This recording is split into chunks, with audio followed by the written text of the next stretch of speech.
Hello and welcome to Readers Feast YouTube channel. My name is Mary and with my 16 colleagues we run Readers Feast bookstore in Melbourne, Australia. For those of you familiar with our store, you'll know that we have a very robust event and festival program each year. And 2015 has been no exception.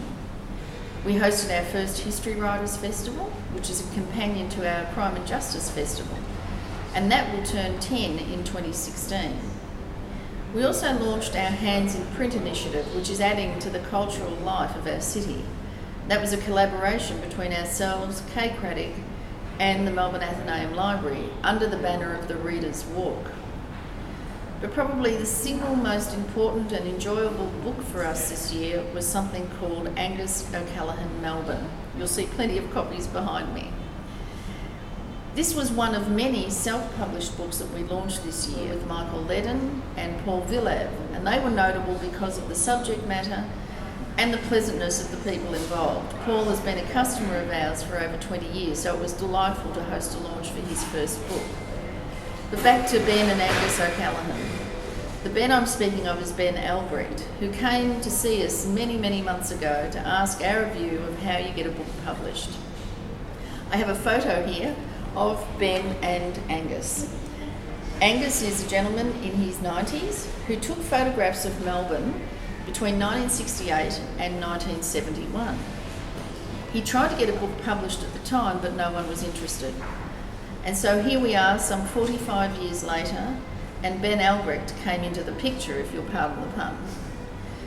Ben engaged Eamon Donnelly, a designer, who has created a beautiful book.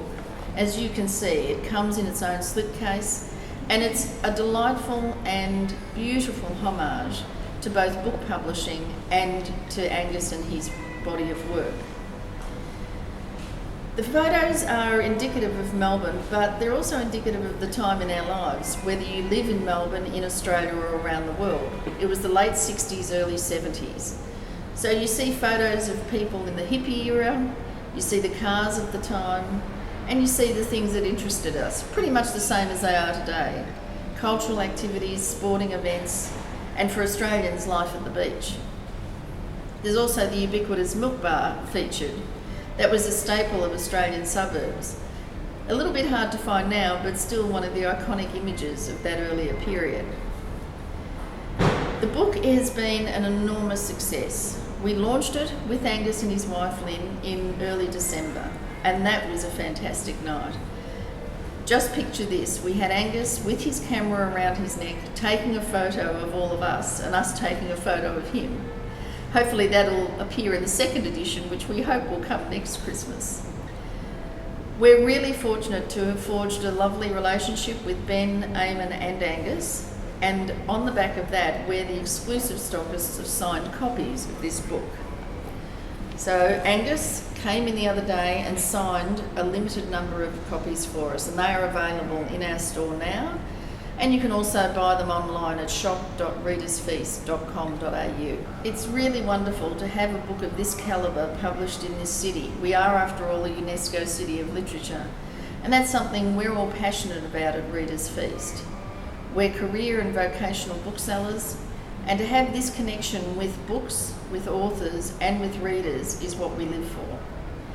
So to all of you who support us, thank you. To all of you who are yet to discover us, welcome. And we look forward to continuing our vocation of bookselling into 2016 and many years beyond. Thank you and happy Christmas.